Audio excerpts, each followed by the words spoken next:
គឺជាសកម្មភាពជួថ្ងៃមិញបងប្អូនបាទជួស្រែកូនបាទកូនធ្វើស្រែច្រើនណាឆ្នាំនេះចូល10ហិកតាជាងបាទខ្លាំងជាងអោទៀតបងប្អូនបាទអោសុំចាញ់កូនត្រង់ចំណុចនេះឯងបងប្អូនណាអោធ្វើតែ2ហិកតាបាទ2ហិកតាក៏យកទោះបងប្អូនបាទ2នាក់យាយតាហូបតាណាអស់បងប្អូនបាទ2ហិកតាបើសិនតែយើង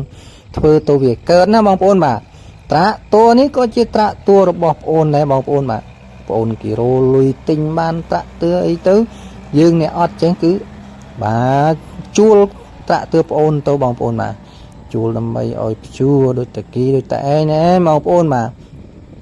ហើយឆ្នាំនេះចាំមើលកូនធ្វើបានច្រើនប៉ុណ្ណាហើយកើតប៉ុណ្ណាបងប្អូនបាទ10ហិកតាដែរបងប្អូនបាទអាចបើសិនតែស្រូវនោះវាកើតខ្លាំងថែធួនទៅកើតខ្លាំងបងប្អូនបាទ